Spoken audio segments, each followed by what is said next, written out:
حضرت جناب سیدنا سری سختی رحمت اللہ علیہ فرماتے میرا دل سخت ہو گیا تھا، میں بڑا پریشان رہتا تھا۔ حضرت معروف کرخی رحمت اللہ علیہ کی بارگاہ میں کئی دفعہ عرض کی، میں نے کہا بابا میں اس کا کیا کروں، یہ سخت ہو گیا، مہینوں ہو گئے یہ اللہ کے خوف میں نہیں رویا، سالوں بیت گئے حضور کی نعت سن کے نہیں رویا، اب تو کتنا وقت گزر گیا ہے، اسے مدینے جانے کے لیے بھی رونا نہیں آتا، حضور یہ سخت ہو گیا ہے، کوئی رحمت کی نظر ہو، خشکی سی آ گئی ہے، عجیب سی میل چڑھ گئی ہے۔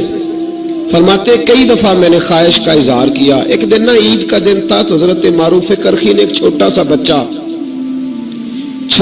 بچہ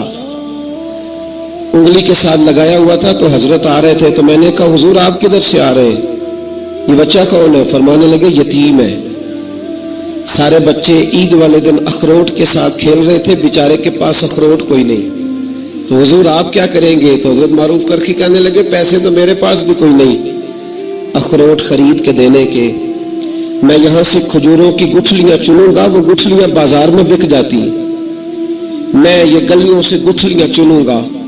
اور چن کے میں نے کہیں بیچوں گا، اور جب میں انہیں بیچوں گا تو پھر یتیم کے لیے 2-4 اخروٹ خریدنے کے قابل ہوں گا، پھر میں اسے اخروٹ خرید کے دوں گا۔ پتہ نہیں کہاں کی بات سنا رہا ہوں میں آپ کو، اور پتہ نہیں کہاں کا ذکر کر رہے ہیں بابا جی۔ بچہ یتیم ہے، بچے اخروٹ سے کھیل رہے تھے، اس کے پاس اخروٹ کوئی نہیں۔ بابا آج کا پیر تو معرفت کی بات کرتا ہے، تو یتیم کے لیے گٹھلیاں چننے چلا ہے۔ آج کا پیر تو کہتا ہے میں اے سی والے کمرے میں بیٹھ کے تمہیں بڑا عرش کے اعلیٰ کی بات بتاؤں گا، یتیم کے لیے گٹھلیاں چننا، مدرسے کے طلباء کی نوکری کرنا،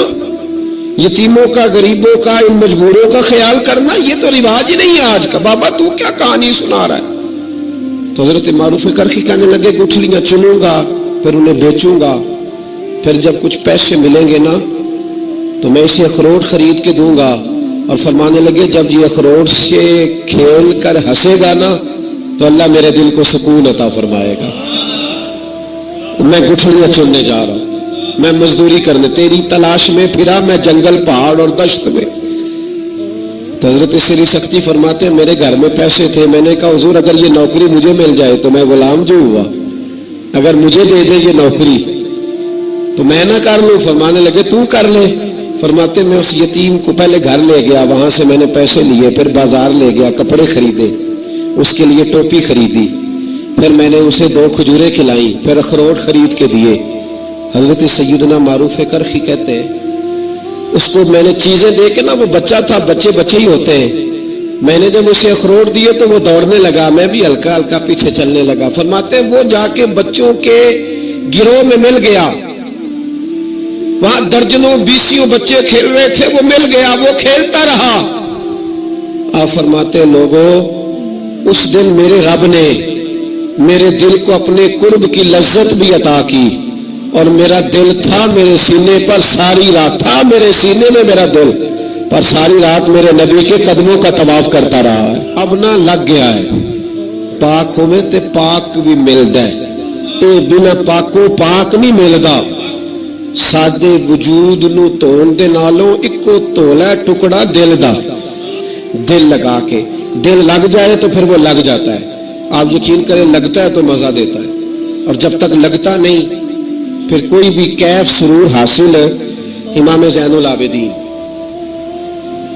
رضی اللہ تعالیٰ عنہ مولا علی شیر خدا کے پوتے، امام حسین کے صاحبزادے،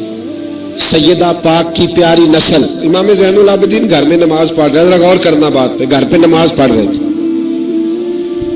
گھر میں آگ لگ گئی۔ جب آگ لگی ہے تو پھر شور بھی ہوتا ہے، کچھ لوگوں نے شور مچایا، آگ آگ آگ، دور دراز سے لوگ دوڑے،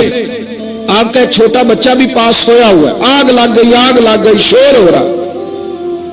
دور دراز سے لوگ پانی لے کے دوڑ رہے ہیں، آگ بجھائی جا رہی، امام صاحب نماز پڑھ رہے ہیں، حکم ہے کہ ایسی ایمرجنسی دیکھو تو نماز توڑ دو، پر اس کے لیے جو دیکھے ہی نہ، جسے سوجھ ہی نہ ہو کیا رہا۔ امام زین العابدین پڑھتے رہے، نماز مکمل ہوئی تو آپ کی زوجہ کہنے لگی اللہ آپ پہ رحم کرے، گھر میں آگ لگ گئی تھی، سارا محلہ، سارا گاؤں، سارا شہر ٹوٹ پڑا، بچہ سویا ہوا تھا، آپ نے توجہ ہی نہیں کی۔ تو آپ فرمانے لگے ہلکی سی بن بناہٹ ہوئی تھی میرے کانوں میں، پر میں اللہ کی نماز پڑھ رہا تھا، پر میں اپنے رب کی، میں اس کی نماز پڑھ رہا تھا، تیرے عشق کی انتہا چاہتا، تیرے عشق کی انتہا چاہتا، تیرے عشق کی انتہا چاہتا، میری سادگی دیکھ کیا چاہتا ہوں، ذرا سا تو دل ہے مگر شوخ اتنا، وہی لن ترانی سنا چاہتا ہوں، مجھے کیا خبر ادھر کیا ہو رہا، ادھر میں تو اس کے ساتھ میرا تعلق تھا، میں تو اللہ کی بارگاہ میں حاضر تھا، مجھے کیا پتا۔ بی بی کہنے لگی آگ لگ گئی تھی، تو فرمانے لگے بھلی مانس چپ کر، تم دنیا کی آگ بجھا رہے تھے، میں جہنم کی آگ بجھا رہا تھا، تم لوگ اپنے شور میں تھے تو میں اپنے ذائقے میں۔ الذین هم فی صلاتہم خاشعون، فرمایا یہ لوگ اپنی نمازوں میں عاجزی کر دل لگا کے کرتے ہیں جو کرتے ہیں۔ وہ بڑی خوبصورت مثال ہے، حضرت رومی نے لکھی ہے، بڑی مشہور بھی ہے۔ ایک نمازی نماز پڑھ رہا تھا، میری طرح کا نمازی، مجنوں اس کے آگے سے گزر گیا، لیلا کے گھر جا رہا، تو نمازی اتحیات پہ تھا، اتنی دیر میں اس نے بھی نماز مکمل کر لی، تو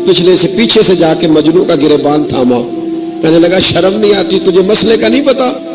نمازی کے آگے سے نہیں گزرنا چاہیے؟ تو کہنے لگا یار معاف کر دو، مجنوں کہنے لگا معاف کر دو، غلطی ہو گئی، حالانکہ شہزادہ تھا، پر معافیاں کیوں مانگ رہا ہے؟ اس لیے کہ کسی سے دل جو لگ گیا ہے، عاجزی آ گئی، ان کے چل یار معاف کر دے، تیری مہربانی، نمازی ناراض نہ ہو جائے، نمازی بڑے ڈاڈے ہوتے ہیں، کئی دفعہ بڑے سخت ہوتے ہیں، نمازی تھا بڑا پکا، تو وہ کہنے لگا نہیں، نماز خراب کر دی تو نے، تجھے پتہ نہیں آگے سے نہیں گزرنا چاہیے، اور ویسے بھی زمانے کا رواج ہے جو معافی مانگ لے لوگ سمجھتے بزدل ہے، یہ بھی بڑا مسئلہ ہے، آپ تھوڑا سا کہہ دیں کہ جب دیکھی جائے گی جو ہوگی، لوگ سمجھتے نہیں ہے دم کم، معافی مانگ لے سامنے والا بگڑ جاتا ہے، الا ماشاءاللہ، لیکن اس کا مطلب یہ نہیں کہ ہم معذرت کرنی چھوڑ دیں، وہ اگر بری عادت پہ ہے تو ہم نے اپنی اچھی عادت کو